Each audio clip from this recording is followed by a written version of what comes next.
Hello everyone, hopefully all of you are well. Welcome to our channel where knowledge is power and education is the key to unlocking your full potential. Here you will find a wide range of engaging and informative content designed to help you expand your horizons and gain a deeper understanding of the world around you. Whether you are a student looking to supplement your education, a lifelong learner seeking new challenges, or simply someone who wants to stay informed, our channel has something for everyone.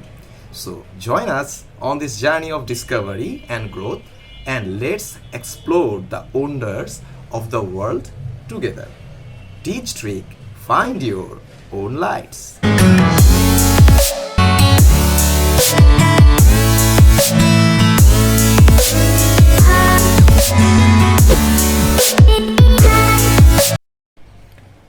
স্বাগতম সবাইকে আজকের ক্লাসে। আজকে আমরা আরেকটা ত্রিভুজের ক্ষেত্রফলের প্রতিপাদন নিয়ে আলোচনা করব। আমরা এর আগের ভিডিওটাতে সমবাহু ত্রিভুজের ক্ষেত্রফলের প্রতিপাদন দেখিয়েছিলাম যে সমবাহু ত্রিভুজের ক্ষেত্রফলটা কিভাবে আসলে আসলো।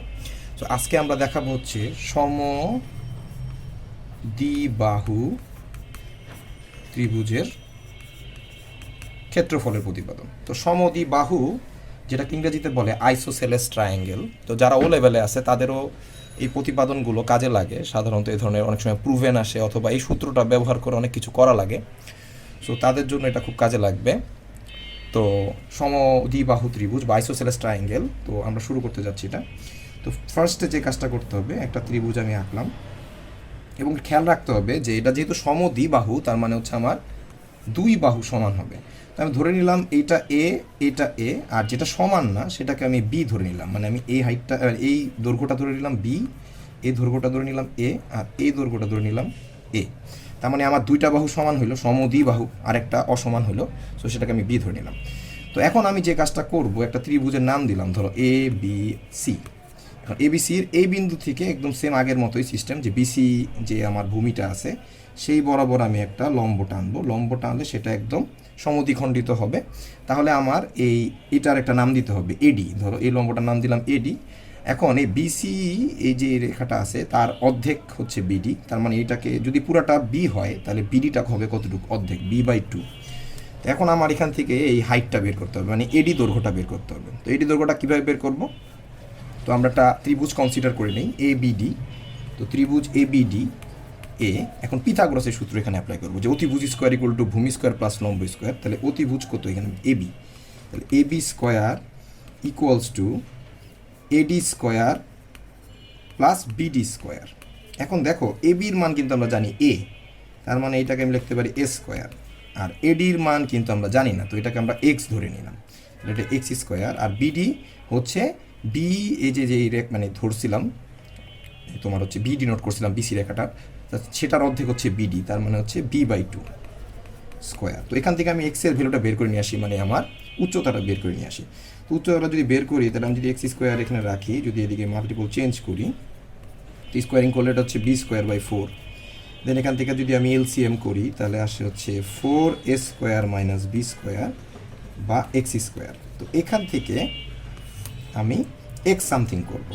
তাহলে যদি এক্স সামথিং করি তাহলে আমার আসে √4a² মাইনাস বি²/4। এখন জানো যে 4কে রুট করলে 2 হয়ে যাবে, এটা 2 হয়ে গেল, আর এই √টা এইভাবেই থাকলো 4a² মাইনাস বি²। তাহলে কিন্তু আমি হাইটটা পেয়ে গেলাম। এখন পুরা ত্রিভুজের ক্ষেত্রফল বের করতে হবে। তোমরা সবাই জানো ত্রিভুজের ক্ষেত্রফলের সূত্র হচ্ছে হাফ ইন্টু ভূমি ইন্টু উচ্চতা। তাহলে ত্রিভুজ এবিসি যদি আমি কনসিডার করি তাহলে সেটার ক্ষেত্রফলে, ত্রিভুজ এবিসি এর ক্ষেত্রফলের সূত্র কি? ক্ষেত্রফলের সূত্র হচ্ছে হাফ ইন্টু ভূমি। তাহলে ভূমি হচ্ছে আমার বিসি আর উচ্চতা হচ্ছে এডি। তাহলে এখন এই মানগুলো যদি বসায় দিই তাহলে বিসির মান কত? বিসির মান হচ্ছে বি, আর এডির মান কিন্তু আমরা ওই যে এক্স, কারণ হচ্ছে উচ্চতাটা হচ্ছে এক্স, তা সেটার মান হচ্ছে √4a² মাইনাস বি²/2।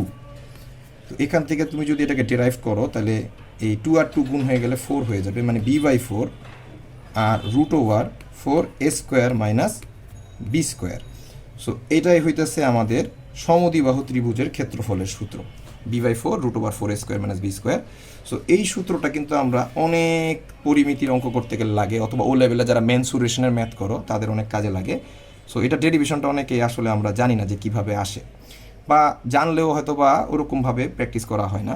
তো সূত্র আসলে ম্যাথমেটিক্স আসলে মুখস্থ করে কখনোই মনে রাখা যায় না, এটা একটা একটা থিওরির উপর বেস করে আসলে চলে। তো এই থিওরিটা জানাটা খুব দরকার, তাহলে তুমি সূত্র ভুলার কোনো সুযোগ থাকবে না। তো আমার এই ভিডিওগুলো দেওয়ার উদ্দেশ্য হচ্ছে যে ম্যাথমেটিক্সের বেসিকগুলো ক্লিয়ার করে আগাইলে ম্যাথমেটিক্স কখনোই ভুলার বিষয় না, এটা খুবই মজার জিনিস। এবং আমি সামনে ম্যাথমেটিক্সের আরও বিভিন্ন ধরনের 9, 10 ইন্টারমিডিয়েটের ম্যাথমেটিক্সের বিভিন্ন গুরুত্বপূর্ণ টপিকগুলো অনেক সহজ করে দেওয়ার চেষ্টা করব। তাছাড়া আমি তো আইসিটির ভিডিও দেই, সেটা তো দিবই, তার সাথে সাথে আমি কিছু বই রিভিউ করব। সুতরাং আমাদের চ্যানেলের সাথে যদি তোমরা থাকো, হোপফুলি আমরা অনেক ধরনের নলেজ এবং অনেক ধরনের আইডিয়া দিতে পারবো, যেটা তোমাদের পরবর্তীতে অনেক অনেক হেল্প করবে। সকলকে অসংখ্য অসংখ্য ধন্যবাদ ভিডিওটি দেখার জন্য।